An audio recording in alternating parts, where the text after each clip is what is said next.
નમસ્કાર દર્શક મિત્રો. દિવાળીના દીવા હવે દૂર દૂર ક્ષિતિજે દેખાવા માંડ્યા છે. શરદ પૂર્ણિમા ગઈ અને સડસડાટ કરતો આ સમય પસાર થઈ રહ્યો છે. તેવે સમયે ઘટનાઓ કોઈ સપરમાં દિવસો છે કે ખરાબ દિવસો છે એવી મુહૂર્ત જોઈને બનતી નથી. ઘટનાઓની હારમાળ ચાલ્યા જ કરે છે. આપણી મુશ્કેલીઓ હોય છે દિવસો, જ્યારે તહેવારોના હોય, રજાઓના હોય, ત્યારે કામનું ભારણ વધી જતું હોય છે. અને એવા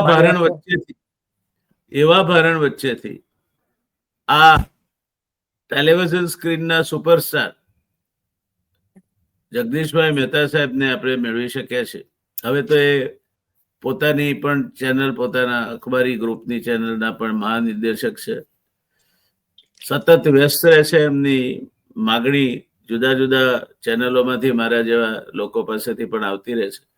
પણ જગદીશભાઈના માટે એ કહેવું પડે કે ક્યારેય કોઈને નિરાશ કરતા નથી, બધાને એકોમોડેટ કરે છે.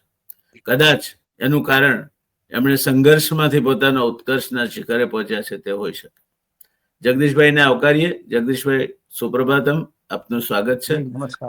સીધી મુદ્દા પર આવીએ. આ બોટાદમાં જે કંઈ બન્યું, ખેડૂતો ઉપર કપાસના કદડાના કારણે જે થયું આગળનું ઘર્ષણ, ઋષિકેશ પટેલ જે સરકારના પ્રવક્તા મંત્રી છે એમ કે છે કે આમ આદમી પાર્ટીએ કરાવ્યું છે. એમણે તો બે જગ્યાએ તો કપાસની ખરીદી ચાલુ પણ કરાવી દીધી હતી. ખેડૂતોને આમ આદમી પાર્ટી ઉશ્કેરે છે અને વાસ્તવમાં ઘર્ષણ કરી અને પોતાનો રોટલો શેકવા માંગે છે. તો આ બોટાદની ઘટના બાબતે એક તટસ્થ નિરીક્ષક તરીકે આપનું અવલોકન શું છે? સરજી, પહેલી વાત તો સત્તાવાર જૂઠ બોલાઈ શકે છે એ સરકાર ભાઈ આપણને શીખવાડે છે. ઋષિકેશ પટેલ થી માંડીને બધાય કે સત્તાવાર કેવું જૂઠ બોલી શકાય. આજે ધારો કે મંગળવાર હોય કે સોમવાર હોય, છતાં તમે એમ કહો કે આજે રવિવાર છે, હું જાહેર કરું છું, એના જેવી વાતો છે. કપાસની ખરીદી તમે શરૂ કરાવી, એમાં ક્યાં પ્રશ્ન છે? પ્રશ્ન ઈ છે તમે જે ભાવ નક્કી કરાવી ભાવે કોઈ ખરીદે છે ખરું?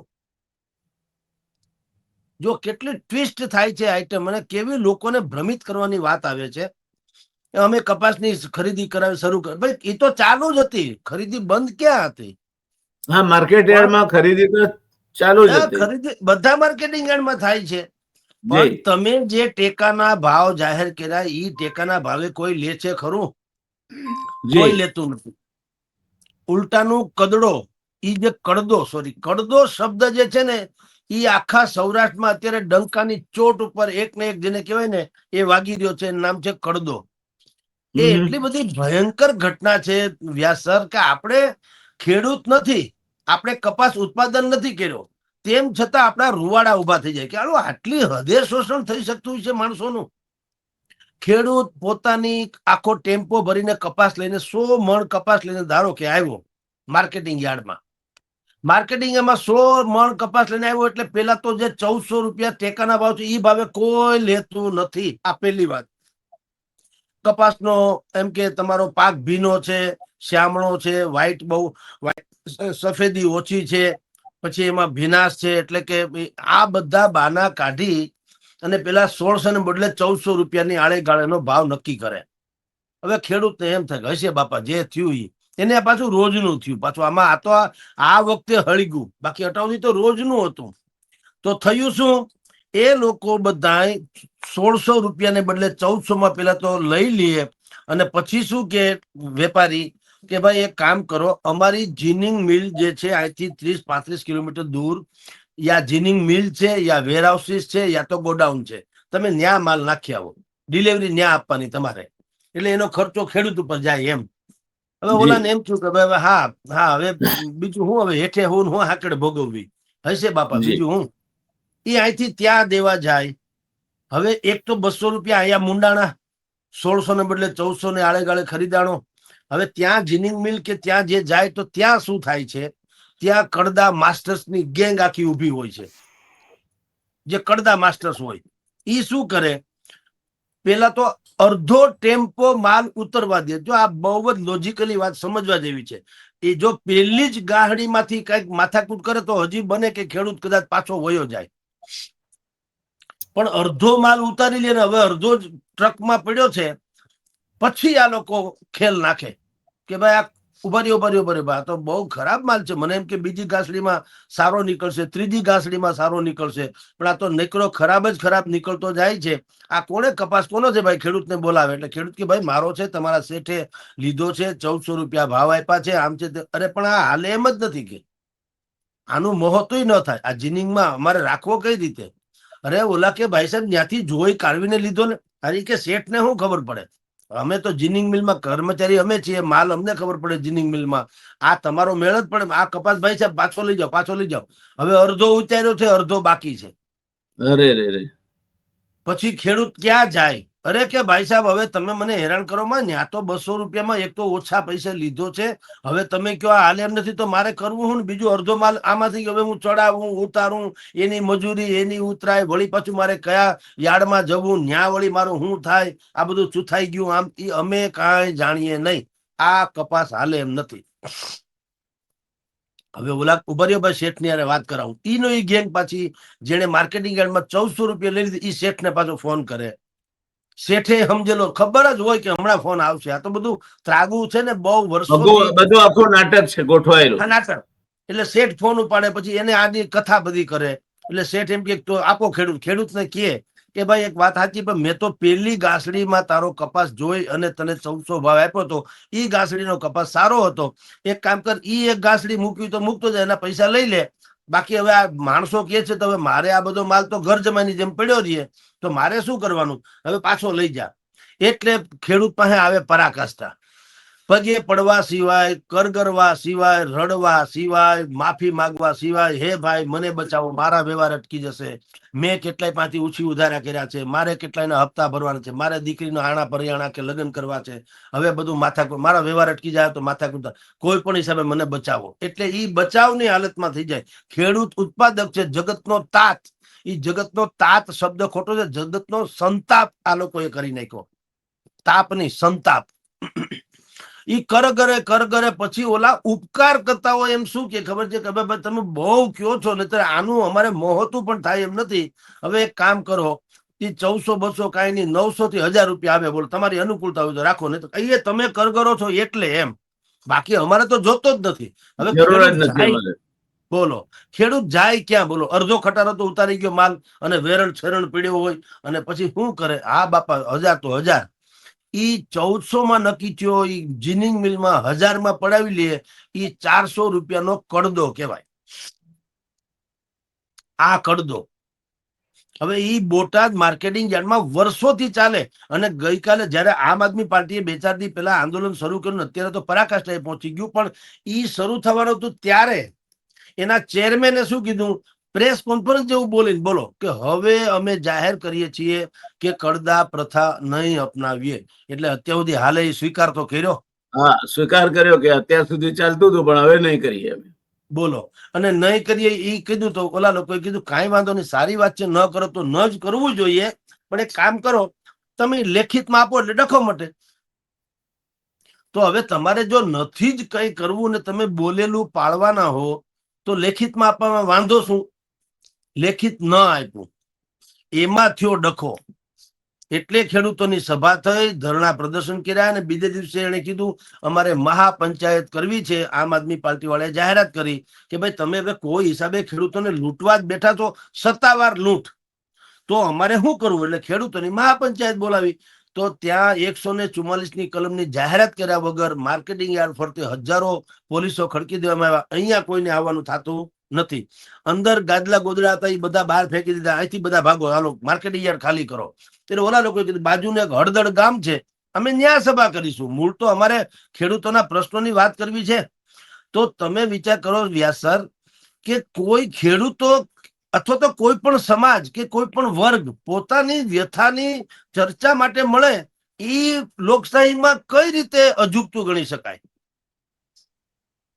તો સાહેબ, જી જી આપણે એમનો ઇતિહાસ જોઈએ. પહેલવાનોના કિસ્સામાં પણ આવું જ કંઈ થયું હતું. એમના જ પ્રશ્નો હતા, વ્યાજબી પ્રશ્નો હતા, અને સત્યાગ્રહ કર્યો.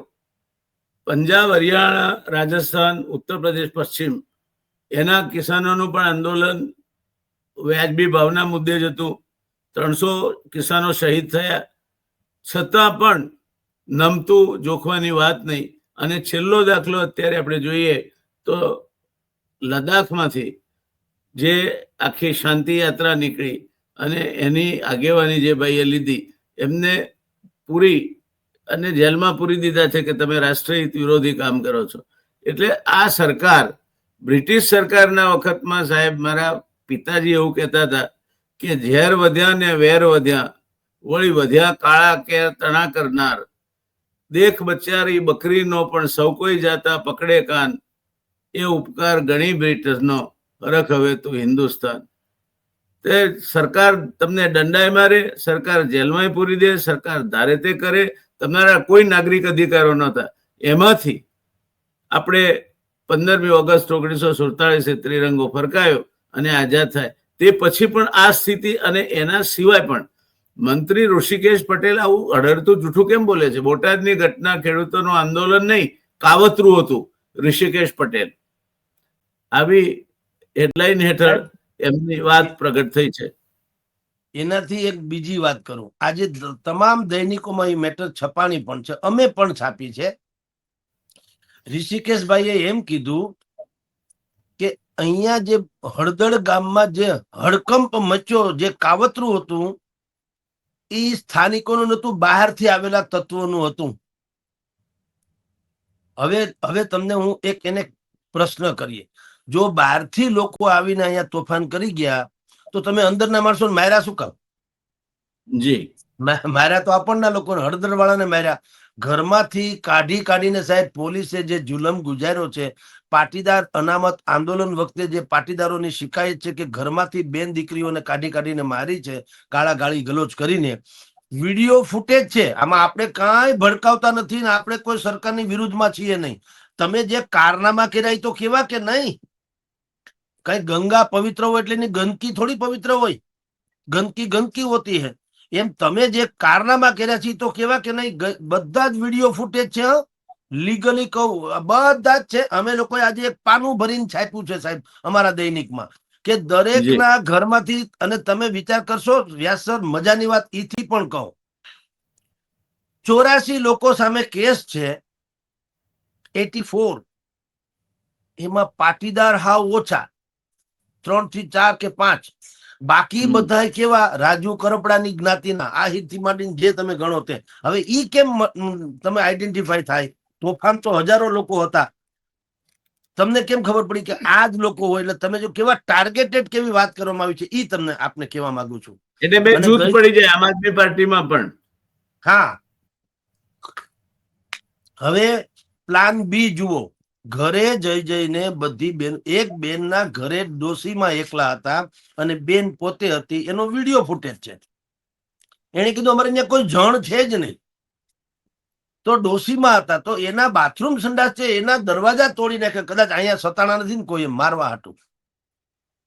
હવે એને કીધું અમે મજૂર માણસ છીએ, 1 ઇંચ અમારી પાસે જમીન નથી, અમે તો મજૂરી કરીએ છીએ.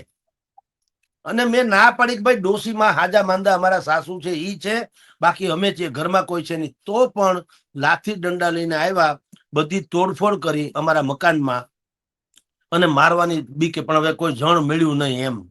તો વિચાર કરો, હળદળ ગામમાં ઈ વાત તો બહાર જ નથી આવી. આખું આ જે પ્રકરણ અત્યારે ચગે છે એ ખાલી બોટાદ પૂરતી વાત છે. બોટાદ અને માર્કેટિંગ યાર્ડ, બોટાદ ને માર્કેટિંગ યાર્ડ, બોટાદ ભાવનું ટેકાના ભાવ ટેકા.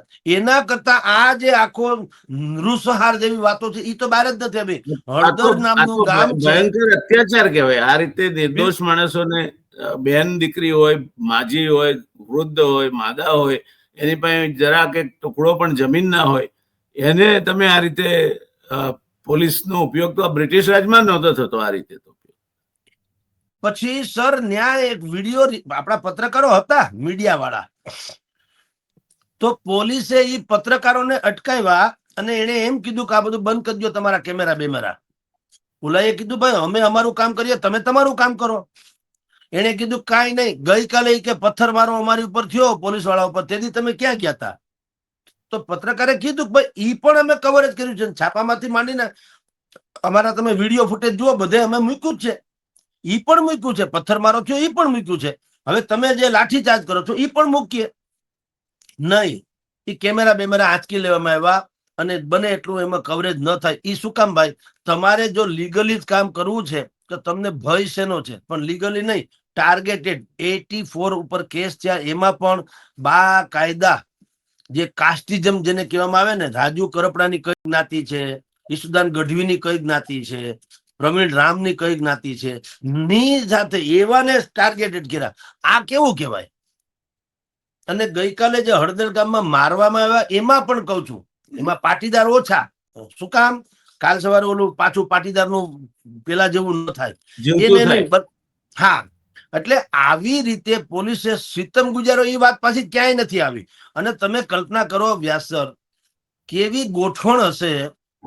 આટલી મોટી ઘટના જ્યાં કિસાનોનો પ્રશ્ન છે, એનું ભયાનક શોષણ થઈ રહ્યું છે, એને કારણે મહાપંચાયત બની, મહાપંચાયતમાં ટીયર ગેસના સેલ છોડવામાં આવ્યા, લાઠીચાર્જ કરવામાં આવ્યા, સેંકડો વાહન ડિટેન કરવામાં આવ્યા, મારા મારી દઈ ધબધબાટી, કેટલાય ઘાયલ થયા, પોલીસે થયા. એમાં ના નહીં, ડીવાયએસપી કે છે મારો હાથ પગ કે હાથ કે ભાંગી ગયો, પોલીસ વાળા બીજા છાપામાં લખે છે.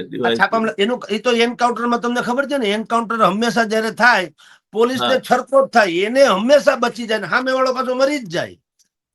એટલે એ આપણે બધી મોડેસ ઓપરેન્ડી જાણીએ છીએ. પણ છતાંય બે ઘડી માની લ્યો કે તમને પણ ઈજા થઈ, તો અમે ક્યાં કહીએ કે તમને થવી જોઈએ? ન જ થવી જોઈએ. ખરેખર તો હિંસા નામની કોઈ ચીજ હોવી ન જોઈએ. પણ મને વિચાર કરો કે આ સરકાર એમ કે છે કે ભાઈ તમે પૂર્વ મંજૂરી વગર મહાપંચાયત યોજી, એટલે આમ આદમી પાર્ટીએ ડખો કર્યો. હાલો, બે ઘડી માની લ્યો કે એને પૂર્વ મંજૂરી વગર આ યોજી, અથવા તો મંજૂરી નહોતી લીધી. તમે માર્કેટિંગ યાર્ડમાં જે શોષણ કરો છો એની મંજૂરી છે? માર્કેટ યાર્ડમાં તો આ સહકારની દરેક સંસ્થાઓ એમને ખુલ્લેઆમ લૂંટ કરવાનો પરવાનો મળી ગયો હોય તે રીતે રાજ્યાશ્રય નીચે ચાલે છે. મહેસાણા દૂધસાગર ડેરી છે, તો હું કે તમે જો વેપારી હોઈએ અને આપણે એક્સપાયરી ડેટનો મિલ્ક પાવડર વેચતા હોઈએ કે એક્સપાયરી ડેટનું બટર વેચતા હોઈએ, તો ડ્રગ એન્ડ ફૂડ ડિપાર્ટમેન્ટ વાળા દરોડો પાડે અને આપણો માલ કબજે કરે ને આપણને જેલની સજા થાય. અહીંયા 200-250 ટન ઉપરાંત દૂધનો પાવડર એક્સપાયરી ડેટનો, એટલું જ માખણ એક્સપાયરી ડેટનું, અને છતાં અને એ થતું હશે શું, તો એની જે લિક્વિડ મિલ્ક આવે છે એમાં ભેળવી અને દૂધ બનાવીને આપણને એક્સપાયરી ડેટનું દૂધ દૂધસાગર ડેરી પીવડાવે છે. એ સાબિત થાય છે એના પરથી. છતાં પણ એના ચેરમેનના સામે કોઈ પગલા મહેતા સાહેબ લેવાતા નથી. ઉલટાનું એને GCCMF ના ચેરમેન બનાવીને 80,000 કરોડની કંપનીનો વહીવટ એને સોંપી દેવામાં આવે છે. એટલે આ કેમનું ન્યાય ચાલે છે, આ ખબર નથી પડતી સાહેબ. સરજી, એવું છે, વિનાશ કાળે વિપરીત બુદ્ધિ. એક જમાનામાં આપ સ્વયં ભારતીય જનતા પાર્ટીમાં હતા, એટલે આપ જાણતા હતા, જાણો છો રાધર, કે એક જમાનામાં જન અને તંત્ર બંને વચ્ચે એક સેતુ હતો. RSS બેઝ ઉપર હોય કે ગમે હોય, પરિપક્વ રાજનીતિજ્ઞો વચ્ચે હોય કે તંત્ર શું માને છે અને લોકો શું માને છે. અને ઈ લોકો હંમેશા કહેતા, અને જેને આપણે અત્યારે આ લોકો ભલે માર્ગદર્શક મંડળને બહુ ખરાબ શબ્દ ઓલો કરી દીધો, પણ ટૂંકમાં એક જેમ અપર ગ્રહ છે ને, લોકસભા પછી રાજ્યસભા, એ ઉપલું ગ્રહ એટલે નિષ્ણાંતોનું ગ્રહ, જે હંમેશા જે તે ક્ષેત્રના માંધાતાઓ એમાં આવતા એક જમાનામાં. હવે તો એમાં બધું ભેળ થઈ ગયું, જવા દો. હું પેલાની જ વાત કરું કે પેલા એવું હતું, ભારતીય જનતા પાર્ટીની સરકાર નવી નવી બની, જયારે અટલ બિહારી વાજપેયીથી માંડીને બધાની, તો એવી જ નક્કી થયેલું કે વચ્ચે સેતુ, પ્રજા અને તંત્ર બંને વચ્ચે એક સેતુ નામે એક સમિતિ જેવું હોય. એ લોકો યસ, અને એ ફીડબેક આપે કે ભાઈ તમે માનો છો એવું નથી, જનતા આ માને છે, વગેરે વગેરે. હવે અત્યારે CR પાટીલના કાળમાં સાહેબ એ ખતમ થઈ ગયું. પાટીલ સાહેબે તમને ચૂંટણીમાં શું બહુમતી અપાવી દીધી, બધા ઓળઘોળ થઈ ગયા, એમ માની લીધું કે આ જ સાચું છે. આમાં મુશ્કેલી શું છે? આ લોકોને ચૂંટણીની ફતેહ ઈ એમ માને છે કે ઈ આપણી લોકપ્રિયતાની ચરમસીમા છે ને આપણે બહુ સુશાસન કરી રહ્યા છીએ. ભલા માણસ, એવું નથી હોતું. હું એમ કઉ છું કે તમારી પાસે બહુમતી છે એટલે તમે એમ ન માનો કે લોકો તમારી પર ઓળઘોળ છે. બહુમતી મેળવી પણ શકાય છે કુનેપૂર્વક. તમે વિપક્ષ નામે કઈ રહેવા દીધું નથી, એનો વાંક છે. વિપક્ષનો કઈ ઓછો વાંક નથી, પણ આ વિપક્ષ બધા નામે કઈ, એ લોકો એમના પાપ ભોગવે છે. હા બિલકુલ, હવે એનો વાંક તો છે જ, પણ ટૂંકમાં વિપક્ષ તમે કઈ રહેવા નથી દીધું તો ક્યાં જાય? અને બીજું, તમે ગોઠવણ.com એવી કરી છે, કોઈ ઘર લગભગ છોડ્યું નથી. તમે જે સદસ્યતા અભિયાન કર્યું, મિસ કોલ વાળી વાત કરી, તો વાયા મીડિયા પણ, ધારો કે હું હવે ભાજપનો સભ્ય બની ગયો ગમે એમ કરીને, તો એટલીસ્ટ હું ભાજપનો સભ્ય બન્યો એટલે મત તો કમસે કમ યા તો કોઈને ના આપું તો ભાજપને આપું, આ તો નક્કી છે. પણ હું લગભગ કોંગ્રેસ કે આમ આદમીને ન આપું, કારણ કે હું ગમે એમ કરીને મિસ કોલ થઈ ગયો હું એમાં સદસ્ય. એટલે એને 6.5 કરોડ માંથી જે મતદારો જે છે, 2.5-3 કરોડ કે 4 કરોડ હોય, 4 કરોડ માંથી પોણા ભાગના મતદારો તો ઓફિશિયલી ભારતીય જનતા પાર્ટીએ લઈ લીધા. એટલે ચૂંટણીની જે માઇક્રો પ્લાનિંગ કે છે, માઇક્રો પ્લાનિંગ બીજું કાંઈ નથી, બુદ્ધિપૂર્વકની ગોઠવણ.com છે. હવે એને એ લોકો ફતેહ માને છે ને એમ માને છે કે જનતા આપણી ઉપર આશીર્વાદ આપે. જનતા આશીર્વાદ નથી આપતી. પૈસા તો દાઉદ પાસે છે ને દીપચંદ ગારડી પાસે છે, પણ દીપચંદ ગારડી છે એના બોર્ડ લાગે કે આ કન્યા છાત્રાલય કે ફલાણું છે દીપચંદ ગારડીના અનુદાનથી થયું છે, અને ઓલાને રેડ કોર, ઓલાને નોટિસ ફટકારવામાં આવે, તું નીકળ એટલી વાર છે, ઠામ માર નાખીએ તને. પૈસા બે પાસે છે, દાઉદ અને દીપચંદ ગારડી. એમ બહુમતી તમારી પાસે છે એટલે તમે બહુમતીને તમે લોકોના આશીર્વાદ ના સમજો. જે ખોટું આ લોકો પ્રચાર કરી રહ્યા છે, માની રહ્યા છે, એ સેતુ નથી. એટલે કે ભાઈ, જનતા નિર્વિકલ્પે યા તો તમને ચૂંટી કાઢે છે, યા તો વિપક્ષ નામની કોઈ ચીજ નથી એટલે છૂટકા નહીં. હવે આ સ્થિતિ CR પાટીલના કાળમાં થઈ કે અહીંયા ધરાતલ વસ્તુ શું છે એને ખબર નથી. એ એમ જ માને છે કે, ધારો કે અત્યારે હું પણ બોલું છું સાહેબ, હું પણ એના ટાર્ગેટમાં છું કે આ ભાઈ આમ આદમી પાર્ટીનો પ્રચાર કરે છે, એના પૈસા ખાઈ ગયા, જેમ પેલા જયરાજસિંહના પૈસા. હું તો હમણાં પૈસા બહુ ખાઈ જાઉં છું સાહેબ. કોઈ પણ ઇસ્યુ બને કોઈ પણ ઇસ્યુ બને મને પૈસાના ઢીકલા થઈ જાય, સમજ્યા? સાહેબ, પૈસા ખાય ને એનું મોં પહેલા બંધ થઈ જાય. ભલા માણા, મેં એને કીધું તમે આવો હપ્તા તો ભરી જાઓ અમારા, જે આ બધા પૈસા જાય ક્યાં? હજી હપ્તા તો 4 જણાના બાકી છે. પણ બસ એ કહી જ દેવું. અને શું છે સાહેબ, હો વાત ને એક વાત, કા તમે જયરાજસિંહના પૈસા ખાઈ ગયા હતા, કા ફલાણાના ખાઈ ગયા, અને કા અત્યારે કે આમ આદમીના. હવે મને કે તમે ઈસુદાન, અરે ભાઈ આપડા ગોપાલ ઇટાલિયાના પૈસા, હવે ઓલો પોતે પૈસા ગોતતો ફરે છે ક્યાંથી મળે તો કાર્યક્રમ માટે, મને પૈસા આપી દીધા. પણ સવાલ સાહેબ એ છે કે ભલા માણસ, તમે ભારતીય જનતા પાર્ટી એટલે ભાજપ એટલે કે જનતામાંથી બનેલી પાર્ટીનો દાવો કરો છો. ખેડૂતના મસીહા હોવા અથવા તો થવાનો પણ તમારો કહેવાતો પ્રયાસ છે. નરેન્દ્ર મોદી હમણાં 42,000 કરોડ રૂપિયાની વળી પાછી ફેબ્રિકેટેડ બીજી 2 સ્કીમ રજૂ કરી. હવે એને મથા તો છે ઈ જ, પણ જેટલું મોદીએ કર્યું ને એનું કર્યું અત્યારની સરકાર છે એ કાયદેસર પાણી ઢોળ કરી રહી છે. તમે લોકોને ક્યાં ખીચામાંથી દેવાના, ક્યાં ઉપકાર કરો છો? ટેકાના ભાવ તમે જ જાહેર કરો છો. એક તો પહેલી વાત એ કે ભાવ તમે નક્કી કરો, એ પાછું આપણે આમ કહીએ છીએ કે ભાઈ દરેક માણસ પોતાની પ્રોડક્ટ જે છે એનો ભાવ નક્કી કરવાનો અધિકાર છે. ખેડૂતના કિસ્સામાં એવું તો છે નહીં. તમે 1600 રૂપિયા કઈ રીતે નક્કી કરો? તમારી પાસે કઈ છે માપદંડ કે આ 1600 રૂપિયા મણ એને કપાસ પોસાય છે કે કેમ? 1400 રૂપિયા મગફળી મણ એને પોસાય છે કે કેમ? તમને તો ખબર નથી, પણ છતાંય 2 ઘડી માન લ્યો તમે ભાવતાલ તમે જ નક્કી કરો છો. તો ઈ એવું શું કામ ન હોય કે આનાથી કોઈ પણ માણસ 1 રૂપિયો પણ હેઠે આનાથી ખરીદી કરશે તો એની અમે એક્શન લેવામાં આવશે, તો વાંધો નથી. વ્યાસ સર, ભારતીય જનતા પાર્ટીને હવે, પેલા તો હતું જે, હવે છે ને જસ લેતાય નથી આવડતું. આ અત્યારે આમ આદમી પાર્ટી ઉપડતી નથી એટલું એનું પ્રચંડ ઓલું છે. તો હવે મેકેનિઝમ શું કર્યું તમને કહું. જસ લેવાના બદલે શું કર્યું ખબર છે? કોંગ્રેસની બી ટીમ, જે ભાજપની પોતાની બી ટીમ હોવાનું અમુક લોકો કે છે, રાહુલ ગાંધી પણ કે છે, એવાના કેટલાક લોકોએ શું કીધું, એક નવું પ્રોપરગંડા ચલાવ્યો. શું ચલાવ્યું સાહેબ? કે જુઓ, બધા ખેડૂતોને માર ખવડાવીને આમ આદમી પાર્ટીના લોકો ભાગી ગયા. હવે કોઈ ઓલા લોકો જેલમાં જશે અથવા તો ઈ અટકાયત થઈ ગઈ, એની ઉપર સિસ્ટમ ગુજારશે. આમ આદમી પાર્ટીએ પોતાનો મંચનો ઉપયોગ કરી લીધો રાજકારણનો. એટલે ભાઈ, તમે તો ગજબ કરી. તો આ તો રામ મંદિરના કેસમાં થયું એના જેવું છે. દરેક વખતે શું થતું હોય છે. બહુ મોટું ગોધરાકાંડમાં શું થયું, કેટલાય લોકો હળી ગયા જેલમાં, બાકી નેતાઓ તો નથી રાતે રાણ જેવા થઈને ફરતા. તો ભાઈ, કોઈ ભાગી નથી ગયા. ઓલાની સામે કેસ થયો છે, આમ આદમી પાર્ટીના સામે કેસ થયો, એ જેલમાં છે તો કેસ કબાડા કરે છે. ખેડૂતોની સામે લડવા આવ્યા, જો ન લડે તો કે કાંઈ નહીં.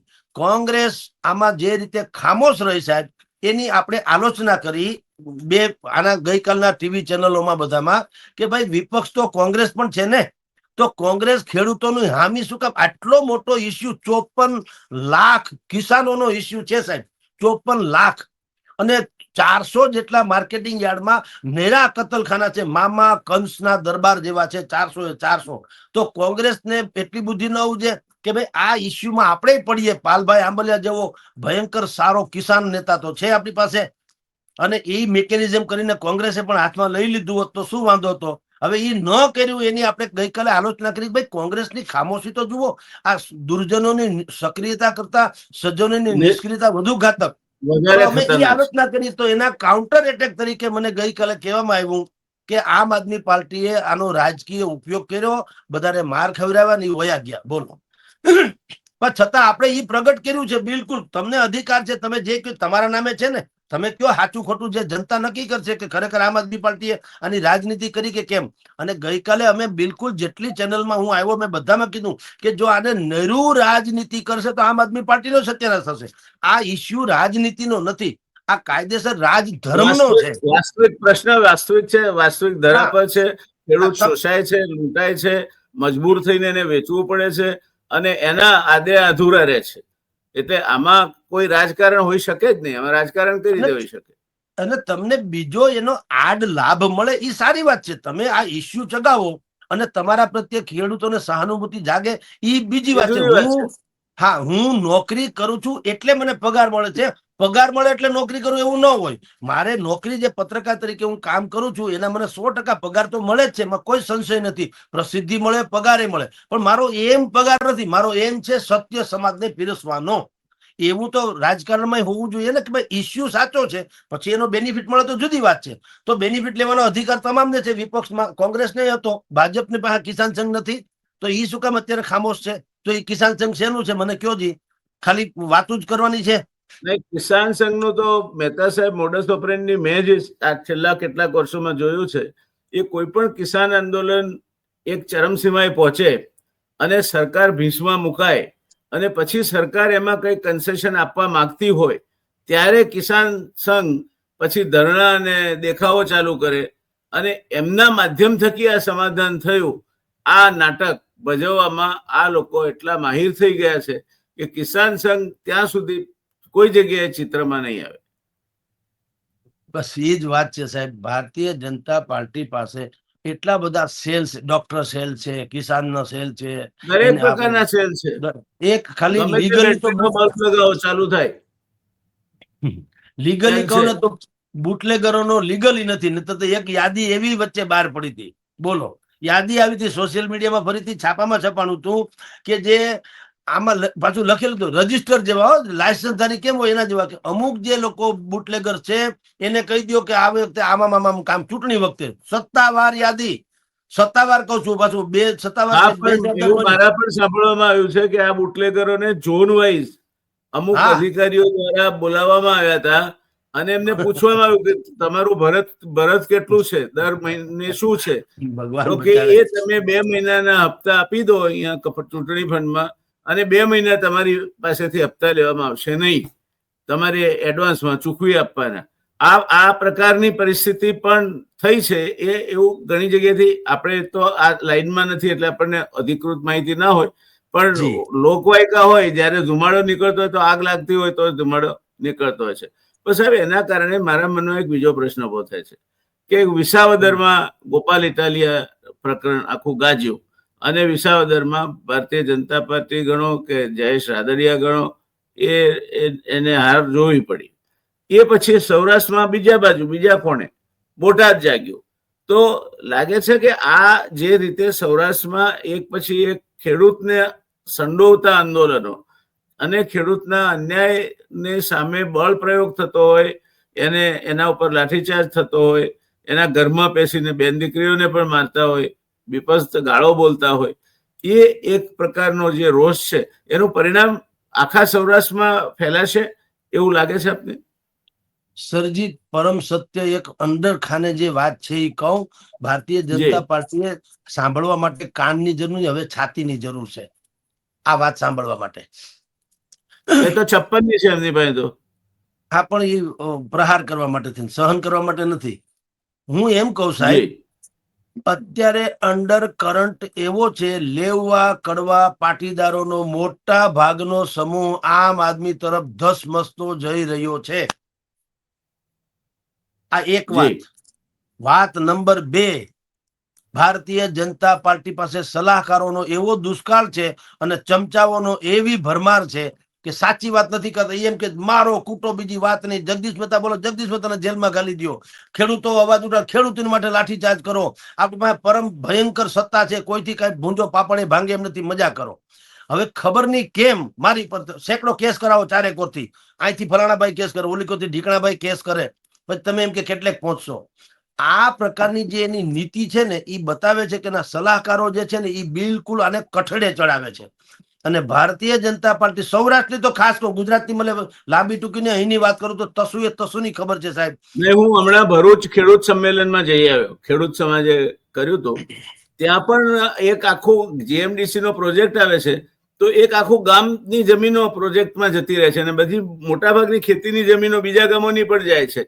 એના સામે મહાવિરોધ છે, કોઈ સાંભળતું જ નથી. એમ તો અહીંયા સ્થિતિ એવી છે સાહેબ, એક તો આમ આદમી પાર્ટી પાસે કોઈ ગ્રાસરૂટ લેવલ ઉપર સંગઠન નામે કોઈ ચીજ એવી છે નહીં. અત્યારે જે કાંઈ છે એ ખાલી ગોપાલ ઇટાલિયા ઉપરનું મોહ છે. લોકોને મોહ શબ્દ વાપરું છું. બધા જ લોકો ઓળઘોળ છે સહાનુભૂતિની દ્રષ્ટિએ, અને એની ભાષા પણ લોક બોલી છે એટલે વધુ આકર્ષે. બાય હાર્ટ બોલતા હોય એવું લાગે, એમ કહું છું, બરાબર. પણ એની સભા જ્યારે રાજકોટમાં થાય છે, 10-10 હજાર માણસ અત્યારના યુગમાં સ્વયંભૂ ઉમટી પડે, એ બહુ મોટી વાત છે. ઘણું મોટું કહેવાય. સ્વયંભૂ, આમ મેનેજેબલ તો બધું લાખો થાય, પણ મેનેજેબલ ની કોઈ વેલ્યુ નથી. સ્વયંભૂ 10,000 માણસો ઉમટી પડે, કઈ જેવી તેવી વાત છે. અને પાછા છે વિડીયો, આપણે કોઈ માર્કેટિંગ કરતા નથી. જે સનાતન સત્ય છે એનું તમે ક્યાં ના પાડી શકો એમ છો? તો સવાલ એ છે કે ભારતીય જનતા, આપણે તો, હું તો અનેકો વિડીયોમાં બોલ્યો કે ભાજપ વાળાને ખબર નહીં કેમ આપણી વાત કેમ કડવી લાગે છે. વાસ્તવમાં એ છે કે હું તો તમને રેડ એલર્ટ બતાવું છું કે તમે મારે જાઓ કે કુત્તે કી મોત મારે જાઓ કે, જો નહીં સમજો તો. વહીવટી તંત્ર જે રીતે અત્યારે અધિકારીઓનું રાજ છે, પ્રજા જે રીતે પીડાઈ રહી છે, જનતાએ પોતાનું જે વાત નક્કી કરી, 10,000 માણસો ગોપાલ ઇટાલિયામાં, નહીતર ક્યાં સરકારમાં છે? એક વિરોધ પક્ષનો ધારાસભ્ય છે, શું એમાં નિહલાવી દે બિચારો? હાલો, વાતું કરે હારી હારી, બાકી બીજું જ કઈ થવાનું છે નહીં. તો કશું ના લોકોમાં થાય. એ આશાનું કિરણ છે. શું છે એનો અર્થ? એમ છે કે લોકો હવે, હજી તો 2.5 વર્ષ છે એટલે અત્યારે કોઈ બોણી નથી કરતું. તમે લખી રાખજો, જો આમને આમ સ્થિતિ રહી તો લખી રાખજો, ગોપાલ ઇટાલિયાના નામે અહીંયા જેટલું અત્યારે જે છે એવી સ્થિતિ રહી તો ભારતીય જનતા પાર્ટી માટે ભયંકર, જેને કહેવાય ને, આફત જે છે આવી રહી છે બટાલિયનોમાં. હવે ઈ વાત આપણે એને કહીએ છીએ. કેબિનેટ મંત્રી છે, ઋષિકેશ જી પટેલ કેબિનેટ મંત્રી છે અને જી સરકારના પ્રવક્તા છે. એક ઘડાયેલા ધંધાદારી વ્યવસાયિક છે, તો એમને આ સમજણ કેમ નહીં પડતી હોય? મેં આપને કીધું ને સર, કે ગમે તેમ હોય, દયાહીન બનો નૃપ, યા તો રસહીન બની ધરા, નૈત્રામ કઈ ને ધરા કહે નહીં કહી તો આવું ના બને, કહી કહી કાવ્ય માતા માતા ભરી રડી રડી. પડી. આ જ હા, મુશ્કેલી છે. આ મીડિયા જે આપણે બી ખરખરો કરીએ, આ છે ભલા માણસ, અમે તમારા પણ, અચ્છા, આપણે ક્યાં અરાજકતા ફેલાવવા માંગીએ છીએ? જો ભારતીય જનતા પાર્ટી સુધરી જાય, જો જનતાની નફ્સ જાણી જાય, લોકોના મનની વાણીને સાંભળવાની ક્ષમતા રાખે અને કરુણામય સરકાર ચલાવે, તો અમારે ક્યાં, અમે તો અમથાઈ મીડિયા છીએ. આમ આદમી હોય કે કોંગ્રેસ હોય, કોઈનું ક્યાં ઉપજે એમ છે. પણ તમને સાચી વાત કોણ કરે? તમારા ચમચા નહીં કરે, તમારા મંજીરા વાદકો નહીં કરે. તમને કહેશે કોણ? અમારા જેવા કડવા. અમારે તમારી પાસે કઈ જોતું નથી સિવાય કે તમારો વિરોધ, તમારો ખોફ, તમારી નારાજગી, ઈ અમને મળે છે મફતમાં. મારે તમારી પાસે રાતી પાય જોતી નથી ને તમારે મુબારક તમને. પણ સાચી વાત આ છે કે જનતામાં ભયંકર આક્રોશ છે. ભલામણા તમારી પાસે, તમે આપણે ઋષિકેશભાઈ નું નામ આપ્યું, ખરેખર બિલકુલ પરિપક્વ રાજનેતા છે. અત્યારે આખું પ્રધાનમંડળમાં એક વિજયભાઈ રૂપાણી વખતે જે ભૂમિકા નીતિનભાઈ પટેલની હતી, એવી અત્યારે ઋષિકેશભાઈ પટેલની છે. ખરા અર્થમાં મંત્રી એક જ છે, બાકી બધું જે છે ને એ બધું આભાસી છે. નરેન્દ્ર મોદીના કામધેનુનું પૂછડું પકડી લો તમે તો વેતરણી પાર થઈ જાય. નરેન્દ્ર મોદીના જી નામે ચરી ખાવ છો. એક માત્ર ઋષિકેશ પટેલ છે જેને ડિઝાસ્ટર મેનેજમેન્ટના મંત્રી કહેવા હોય તો કહી શકાય. ઈ જ્યાં હોય ને આ બચાવની સ્થિતિમાં હોય ને એ થોડો ઘણો એનો પક્ષ રાખે છે. પણ આપનો પ્રશ્ન છે એવું કહું છું કે મૂળ વાત એ છે કે સાચી વાત યા તો એ લોકો સાંભળવા તૈયાર નથી યા કોઈ કેનાર નથી. એટલે આખો જે ગેપ જે છે જનતા વચ્ચે ને સરકાર વચ્ચેનો એ ગેપ બહુ વધી ગયો. એટલે ઓલા લોકો સતાંધ છે એ એની મસ્તીમાં રાચે છે અને અહીંયા જનતા પોતાનું મન બનાવી રહી છે કે જો સરકાર આ જ રીતે ચલાવવા માંગતો હોય તો આપણી પાસે ઓપ્શન છે. આપને કહું વ્યાસર, કોંગ્રેસ અને ભાજપ બે ની વાત કરું, બે ના દિગ્ગજો જેમ કે આપનું કેમ નામ છે એનું નામ હી કાફી હે એવા લોકોની વાત કરું છું. એવા લોકોની સાથે પણ મારે ડે ટુ ડે જયારે પણ કઈ પણ કોઈ પણ બાબતે ચર્ચા થાય છે એ લોકો પણ આમ દાણો દબાવે છે કે શું કરી શકાય, આમાં રહેવું કે અમે ઓમાં હોયા જઈએ. બોલો સાચી તો વાત એ છે. ઓબ્વિયસલી આ ઘટનાઓએ એક મંથન તો શરૂ કર્યું છે બાબતમાં હું આપની સાથે સંમત છું. છેલ્લો પ્રશ્ન સાહેબ, બોટાદ પછી આ ઘટના બોટાદ પૂરતી જ સીમિત થઈને રહેશે કે સૌરાષ્ટ્રના બીજા માર્કેટિંગ, સૌરાષ્ટ્ર આખું કપાસ પકવે છે, બધા જ લગભગ માર્કેટિંગ યાર્ડમાં કપાસ આવે છે, તો આ બોટાદની ઘટના નો આગળ જતા વ્યાપ શું જુઓ છો? એ સમેટાઈ જશે, વ્યાપ વધશે, સરકાર સમજશે, કંઈક એમાંથી તોડ કાઢશે, ઉકેલ નીકળશે? આપને શું લાગે છે? સરકાર જો આપણી એટલે કઈ આપણને અહમ ઈગો નથી, પણ સરકાર જો એક વાત સમજે સાહેબ, એક જ લીટીમાં કહું વિપક્ષની હવા નીકળી જાય એમ છે. બોલો કાંઈ, અને ભારતીય જનતા પાર્ટી ઉપડે નહીં. બોલો શું 400 તો માર્કેટિંગ યાર્ડ છે, બરાબર? 5-5 જણાને બેહાડી દે ટેબલ ખુરશી નાખીને અને એક બોર્ડ મોટું મૂકે યાર્ડમાં કે આ જણસ એનો ટેકાનો ભાવ, આ જણસ એનો ટેકાનો ભાવ, આ ચોખાનો ભાવ, આ અડદનો ભાવ, આ મગનો ભાવ, આ ચણાનો ભાવ, આ કપાસનો ભાવ, આનાથી હેઠે કોઈએ હરાજી કરવાની થતી નથી, કોઈએ લેવાનું. ખેડૂતોને મળવું જોઈએ. આ ટેબલ ખુરશી નાખીને બેઠા, કઈ થાય તો અમને કહેજો સાહેબ. 1 સેકન્ડમાં બધી વાત પૂરી થઈ જાય. કારણ કે ટેકાના ભાવે પણ જો સરકાર ખરીદી કરી લે પછી ભલે જે થવું થાય, ખેડૂતોને બીજો કોઈ પ્રશ્ન જ નથી. તો આમ આદમી પાર્ટી કે કોંગ્રેસે કઈ કરવાનું થાય જ નહીં ને. વિરોધ શેનો છે? તમે ટેકાના ભાવે નથી ખરીદતા એનો છે. હવે તમે ટેબલ ખુરશી નાખીને ખાલી 5 જણાને બેહાડી દો કે ભાઈ આવો તમે તારા માલ વેચો, ભાઈ શું ટેકાનો ભાવ છે ફલાણો, આ અહીંયા વેચો, એનાથી 5 રૂપિયા વધુ મળે તો કુરબાન છે, ઓછો 1 પૈસો નહીં આપવા દે, અમે બેઠા છીએ, લ્યો પતી ગયું, આખી વાત પૂરી. પણ હવે એ નથી કરવું એટલે હવે શું આપના પ્રશ્નનો જવાબ આવે. કેજરીવાલ 30મી કે 31મી ગુજરાત આવે છે. એ બોટાદમાં ફરી પાછી એક કિસાનોની મહાપંચાયત થવાની છે અને એ સૌરાષ્ટ્ર વ્યાપીની ગુજરાત વ્યાપી થવાની. અને 400 માર્કેટિંગ યાર્ડો જે છે એપીએમસી, એને હવે આ લોકો બુદ્ધિ, કારણ કે આનાથી મોટો મુદ્દો કયો હોય? 54 લાખ કિસાન પરિવારો છે, એને ગુણ્યા 5 કે 3 કરો એટલે ખબર પડે કેટલા લોકોને સ્પર્શે એવી વાત છે. 2.5-3 કરોડ લોકોની યારે સીધો સંપર્ક થાય. એની પોતાની પાછી નબળી કડી છે, એને દુખતી નબ છે, એ આને હાથમાં આવી ગઈ આમ આદમી પાર્ટીના. અને ઈ કોઈ કાળે મૂકે નહીં. શું કામ મૂકે કોઈ પણ રાજકારણીઓ? અને આપણે એમ ના માનવું જોઈએ રાજકારણીઓ છે એ એનો એક પોતાનું પ્રોફેશન છે, કેરિયર છે, ધંધો છે કે કોશિશ છે, એ શું કામ મૂકે? તો ઈ મુદ્દાને ભયંકર આ લોકો ભૂનવવા માંગે છે. કારણ કે તો તમે સીધું ખેડૂતોને, એટલે કે ગ્રામીણ કક્ષાએ તમારું જે અત્યારે પ્લેટફોર્મ નથી એને મળી જાય એમ છે. અને નજીકના ભવિષ્યમાં ડિસેમ્બરમાં જિલ્લા પંચાયતોની બધાની ચૂંટણી છે. હા, એ ચૂંટણી આવે છે. એટલે તમને કહું છું, આ બિલકુલ વ્યાપ વધવાનો, વકરવાનો અને એનો શક્ય એટલો ફાયદો લેવાનો આમ આદમી પાર્ટી કોશિશ કરશે. ભારતીય જનતા પાર્ટી પાસે ટોનિક, જે આપણે કહીએ છીએ, જો એના હૃદયમાં રામ વસે અને જો આવું કરે તો આખી વાત પૂરી થઈ જાય. અને એ ઉપડે નહીં, આપણે સ્વયંની સરાહના કરીશું. એમાં આપણે ક્યાં એના આલોચક છીએ? આપણે તો તટસ્થ વાત કરી છે. ભારતીય જનતા પાર્ટીને આપણે એટલું કહીએ, તમે જો આ ટેકાના પ્રશ્ન ભાવે છે અને એ વ્યવહારિક સોલ્યુશન, ઉકેલ માંગે છે. બીજું એટલી જ શું? વાત છે આપણી.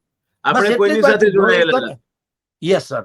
તો ઈ થઈ જાય તો કાંઈ ઉપાધિ છે જ નહીં. પણ હવે આ તો એવું છે ને, હા, કે વહુ થી કેમ ના પડાય લોટ આપવાની, એટલે હાહુ ના પાડે એમ. હું બેઠી છું એમ.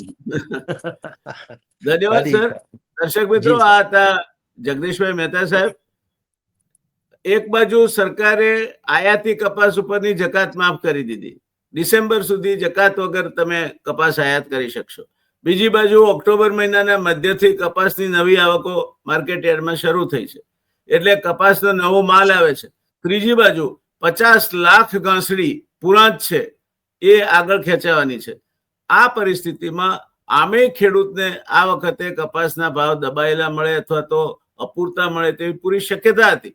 એમાં આ એક નવું ઉપાસન ઊભું કરી અને મને લાગે છે કે માર્કેટિંગ યાર્ડ અને બધા જ માર્કેટિંગ યાર્ડમાં હવે તો ચંદ્રકાંતભાઈ પાટીલે કહ્યું છે કે મેન્ડેટથી જ ચૂંટણી સરકારની પણ લડાય, એટલે એમના જ બોર્ડ બેઠેલા છે.